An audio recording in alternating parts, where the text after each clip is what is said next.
Look around the room this morning. Yes, sir.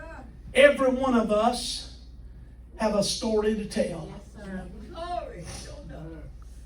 Every one of us have a story to tell. Yes, sir. Mine began on the 23rd day of April, 1970, in the city of Charlotte, in the state of North Carolina, in the county of Mecklenburg. That's where my story began. All right now. That's right.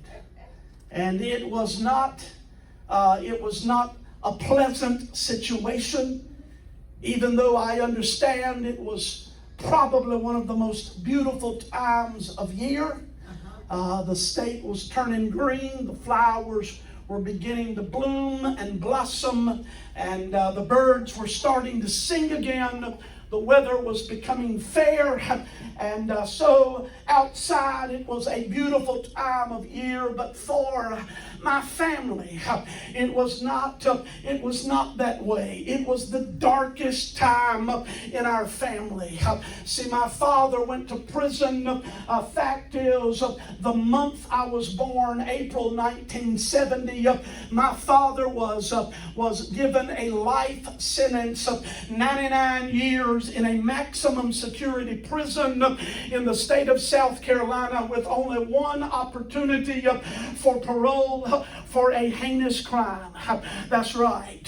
And as a result of that, my mother, who was only 30 years old at the time, and she had already given birth to 4 children, and they were anywhere from 12 years old to 6 years old, and now she was about to give birth to baby number 5. I would be premature. I was a 7-month baby rather than a 9-month baby, because of all of the trauma that began in the spring of 1969 in our family. It culminated in this horrible sentencing in April of 1970, and as a result our family became divided.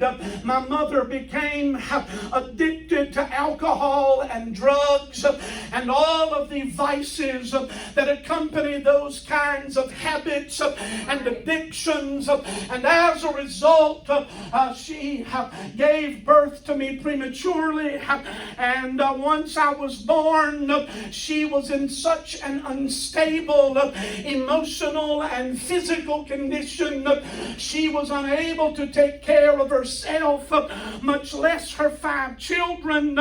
And so at 11 months old, with my 4 other siblings being passed from pillar to post, from one family member to another, from one household to another, my 30-year-old mother took me to a daycare center and dropped me off on the doorstep.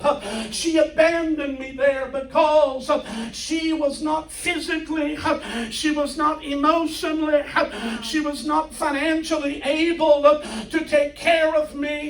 And so she left me on the doorsteps of a daycare center, not knowing what my future would hold, not knowing what tomorrow would be like for me. However, I must tell you this morning that God always has a plan.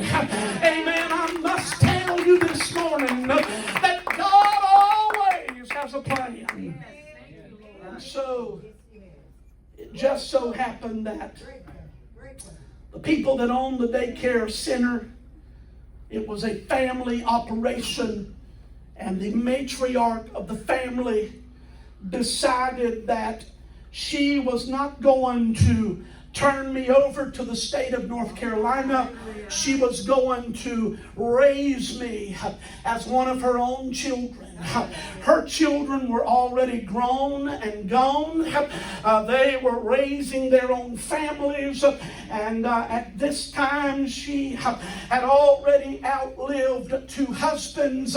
She was 53 years old. She was nearing retirement. She had spent her life raising her children and working long hours in a cotton mill. And now she was nearing the age of retirement. And surely the last thought on her mind was to take on the responsibility of a baby, especially one that did not belong to her, one that absolutely had no connection to her in any way. All right. Come on. When her family found out what she planned to do, they said, "Mother, that has to be the most absurd, ridiculous, and crazy thing you've ever attempted to do in your life. Why in the world would you even want to remotely think about the possibility of raising another child, especially one that comes from these type of situations and circumstances?" And they said, "You really need to seriously reconsider this. I mean, after all, you don't even know. You don't even have the guarantee that you will even live long enough to raise him. Why would you want to do that?" Come on. She had no explanation. Just that there was an indescribable knowing deep down inside of her. That's it. This is what I am supposed to do. So she took me in and she began to raise me. She was not a Christian. She was not Spirit-filled. She did not attend church on a weekly basis. Fact is, the first 10 years of my life, I do not even recall going to church probably more than a handful of times, and most of those occasions were for a funeral or a wedding. We were just not church-going people. We were not religious people, but the lady that raised me, the only mother I've ever known, she was a moral individual. Yeah. She had real values. Yeah, come on. She knew the meaning of integrity. The word pastor used this morning. And so the first 10 years of my life, I have very little memory of church in any way whatsoever. However, on a Sunday morning in 1980, I was 10 years old. I remember it almost like it was yesterday. We lived in a 2-story apartment. I did not understand at 10 years old that we were the poorest of the poor. I thought everybody lived like we lived. Yeah. I had no idea that there were different classes of people. I just thought everybody lived like we lived. And I remember on that Sunday morning, I came down the stairs and I started down the hallway into the front room of the apartment. And when I started through the doorway into that front room, I looked across the room and I saw my little mother. She was sitting on the edge of her chair. She was staring across the room at a 13-inch black and white television set that had rabbit ears, and on the end of the rabbit ears there was aluminum foil. Probably nobody in here knows what that is. Absolutely. But anyway, she was staring at that 13-inch black and white television set, and there was a preacher on the screen, and she had her frail little hand stretched out, and it was trembling, and tears were streaming down her face. And did you know the next Sunday we were in church, and every Sunday after that we were in church. But you know what? I did not want anything to do with church. I was bitter, I was broken, I was beaten, I was battered, I was bruised, I was misunderstood. I mean, the first 12 years of my life, I felt like a square peg being forced into a round hole. I just never seemed to fit in. It just made no difference where I went or what I did or who I was introduced to. There was always something missing inside.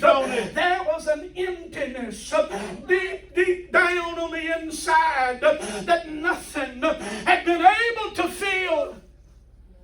I just did not understand. People talk to me about God and about His love and His mercy and His grace. And in my childlike mind, all I could think about was, if God is everything you say He is, why did He allow all of this unfortunate stuff to happen in my life?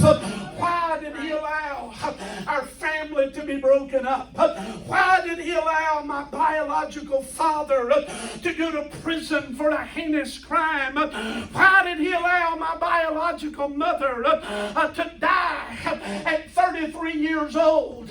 She was in a house that caught on fire. When they pulled her out, she had suffered third-degree burns on 75% of her body, and she laid in a hospital bed, and valiantly she struggled and fought to live for several months. But finally, on the 5th day of July 1973, with a husband behind bars, with 5 children separated, never to live together under the same roof again, she closed her eyes and she breathed her final breath, and she pressed